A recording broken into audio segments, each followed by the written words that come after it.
तो ये है आज का सेकंड एपिसोड। इससे पहले प्रीवियस एपिसोड को जरूर से चेकआउट कर लेना और उसके बाद इस वाले एपिसोड को कंटिन्यू करना। खैर चलो अब जल्दी से बढ़ जाते हैं नेक्स्ट वाले एपिसोड की तरफ को। तो एपिसोड की स्टार्टिंग होती है और हम देखते हैं यहाँ पर लीडर को जो कि अपने घुटने टेक कर जमीन पर बैठा होता है। ये मेरी ही गलती है, मैंने अपने स्टूडेंट को अच्छे से टीचिंग नहीं दी। अब यहाँ पर इस तरीके की एक्टिंग को देखने के बाद फ्रांसिस सोचता है ये एक्टिंग करने में कितना ज्यादा अच्छा है। बट वहीं पर अंकल डू साथ ही साथ बोलते हैं, मोहाई तुमने लॉ इन्फोर्समेंट टीम की खास अथॉरिटीज का यूज दूसरे ट्रेनीज को बदनाम करने के लिए किया है और अपनी मर्जी से गिरफ्तार करने की कोशिश की है। ये अपने आप में एक काफी ज्यादा सीरियस क्राइम है और तो और तुम लॉ इन्फोर्समेंट टीम के मेंबर हो, जिससे तुम्हारी ये क्राइम्स और भी बुरे हो जाते हैं। क्या तुम्हें पता है कि आखिरकार तुम्हारी सजा क्या हो सकती है? तभी हम देखते हैं यहाँ पर मोहाई को जो कि अपने घुटनों पर बैठकर बोलता है, हाँ ये कैसे हो सकता है, मैं तो गया इतने ज्यादा सीरियस क्राइम के साथ मुझे जरूर से स्काई प्रिजन में डाल दिया जाएगा। मैंने सुना है कि वहाँ की लाइफ बिल्कुल नर्क है। जहाँ पर मन में इतना सोचने के बाद मोहाई बोलता है, डायरेक्टर डुकोई मैं वो नहीं था जो हेटेन और उसके साथियों को पकड़ना चाहता था। मुझे इंस्ट्रक्टर जोंगपेन ने ऐसा ऑर्डर दिया था। लेकिन तभी इतनी बात सुनने के बाद लीडर गुस्से से भरकर बोलता है, तुम झूठे हो, ये तुम ही थे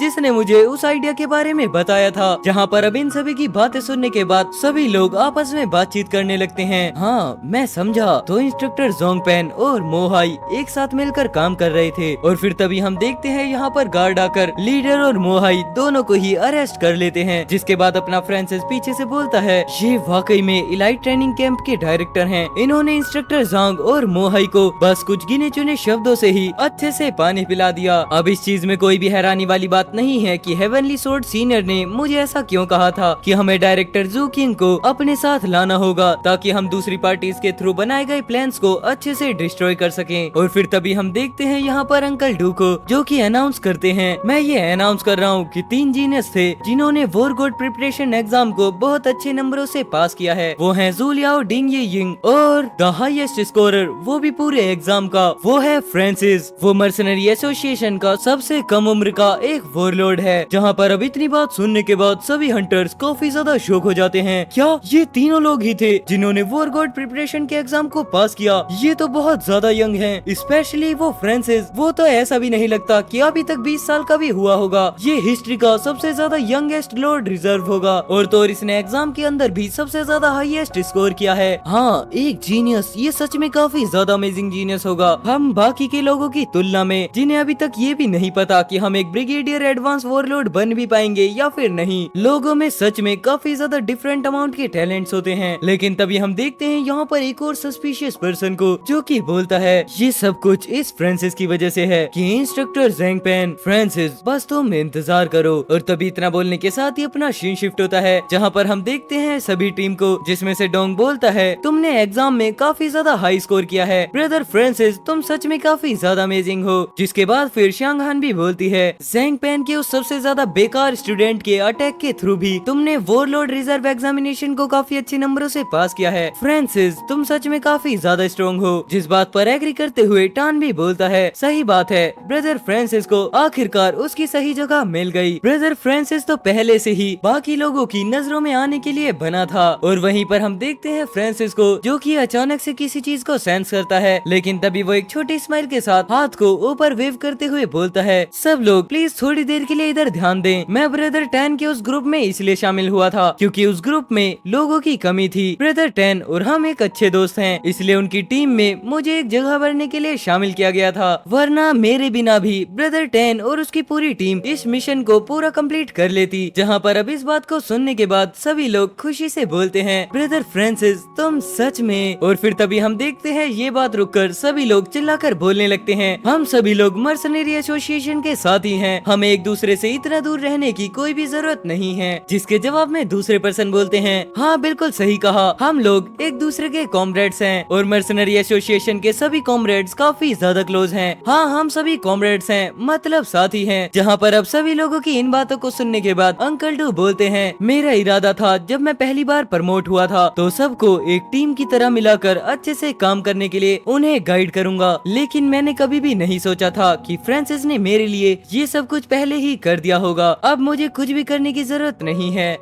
ये काफी ज्यादा जीनियस है। अफसोस है कि वो अभी काफी ज्यादा छोटा है, जिसकी वजह से वो अपनी करंट स्ट्रेंथ के हिसाब से अभी वहाँ पर नहीं जा पाएगा। तभी हम देखते हैं ऊपर खड़े हुए दो पर्सन्स को जो कि आपस में बात करते हुए बोलते हैं, मैंने कभी नहीं सोचा था कि प्रेसिडेंट के ग्रुप में एक और कमाल का जीनियस सामने आ जाएगा। अगर हम उसे ऐसे ही अकेला छोड़ देंगे तो वो हमारे लिए जरूर से एक दिन खतरा बन जाएगा। जिसके जवाब में दूसरा पर्सन बोलता है, हाँ बिल्कुल सही कहा, अगर हम इसी पोटेंशियल के साथ इस डेंजर को यहीं पर खत्म करते हैं तो हमारे लिए आगे कोई भी खतरा नहीं होगा। इतना बोलते हुए दोनों लोग ही यहाँ पर हंसने लगते हैं। बट तभी अपना सीन शिफ्ट होता है जहाँ पर हम देखते हैं जोंगलिंग सिटी के बाहर का सीन, जहाँ पर काफी ज्यादा चमक धमक होती है। जिसके बाद सभी लोग बाहर की तरफ आ जाते हैं और फिर तभी वहाँ पर अपना फ्रांसिस बोलता है, सभी लोग जोंगलिंग सिटी की रात में कितने ज्यादा खुश हो जाते हैं। मुझे यहाँ पर आए हुए लगभग 2 दिन हो गए, लेकिन मुझे शॉपिंग करने का बिल्कुल भी टाइम नहीं मिला। जिस बात को सुनने के बाद टान बोलता है, बेशक ये चाइना के सबसे ज्यादा प्रोस्पेरियस सिटीज के अंदर एक है। और फिर तभी यहाँ पर यिंग भी बोलती है, चलो आज रात का खाना मैं खिलाऊंगी, अब तुम लोग हिम्मत भी मत करना मेरे बिल को चुराने का मौका छीनने की। और फिर तभी अपना सीन शिफ्ट होता है जहाँ पर हम देखते हैं सभी लोगों को जो कि एक टेबल पर बैठे होते हैं, जहाँ पर उन सभी के सामने डिलीशियस फूड को देखने के बाद टान बोलता है, ये जोंगलिंग सिटी का सबसे ज्यादा बेस्ट होटल है। जिसके बाद फिर यहाँ पर शिंगहान भी बोलती है, ये सिर्फ बेस्ट होटल ही नहीं है, साथ ही साथ यहाँ का फूड भी काफी ज्यादा बेस्ट है। अगर अब मैं यहाँ पर यिंग को सारे पैसे देने के लिए रोकूंगी तो ये थोड़ा उसे बुरा लगेगा। और फिर तभी हम देखते हैं टेबल पर रखे हुए काफी ज्यादा डिलीशियस फूड को। खैर हम तो वेजिटेरियन हैं, इस वजह से ये हमारे लिए डिलीशियस तो नहीं है। ये खाना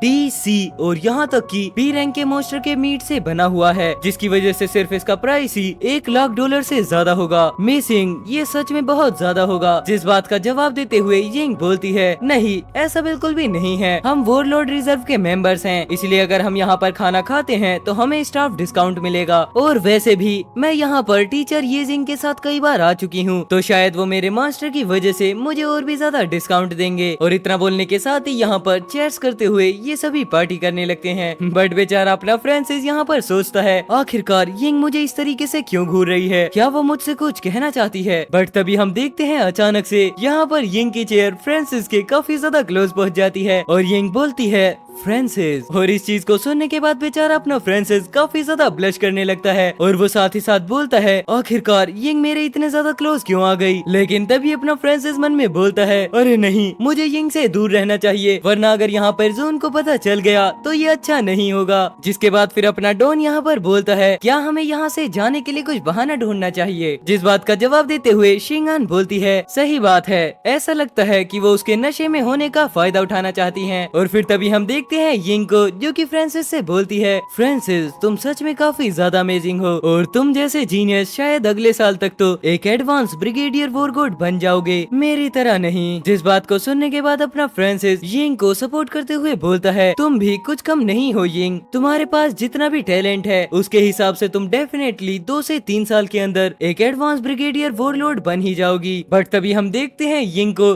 जो कि सर को घुमाते हुए मना करते हुए बोलती है, नहीं तुम समझते नहीं, अगर 3 साल बाद हुआ तो बहुत देर हो जाएगी। और वहीं पर हम देखते हैं यिंग को जिसका चेहरा पूरे तरीके से लाल पड़ चुका होता है। और तभी यहाँ पर यिंग को छेड़ते हुए तान और शिंगान बोलते हैं, किस चीज के लिए देर हो जाएगी, हाँ। जिसके बाद फिर यिंग बोलती है, क्या तुम सब नहीं जानते कि अगले साल मॉन्स्टर टेरिटरी जाने का मौका फिर से मिलेगा, तुम्हारे पास जितना भी टैलेंट है उससे तुम मॉन्स्टर टेरिटरी के फिर से खुलने से पहले पक्का एडवांस वॉरलॉर्ड लेवल तक पहुँच जाओगे। लेकिन तभी हम देखते हैं यहाँ पर लियाओ को जो की काफी ज्यादा पेट भर कर खाते हुए बोलता है, मॉन्स्टर टेरिटरी, सही कहा, 1 साल बाद मॉन्स्टर एसोसिएशन अगला मॉन्स्टर टेरिटरी खोलेंगे। जिसके बाद यिंग वापस से बोलती है, लेकिन जूलिया और मैं जब तक ये खुलेगा तब तक एक एडवांस वॉरलॉर्ड बनने की जरूरतों को पूरा नहीं कर पाएंगे। जितना सुनने के बाद फ्रांसिस बोलता है, मॉन्स्टर टेरिटरी, हाँ क्या ऐसा हो सकता है, उस दूसरे पर्सन का प्लान एक काफी ज्यादा मेन रोल मॉन्स्टर टेरिटरी में प्ले करें।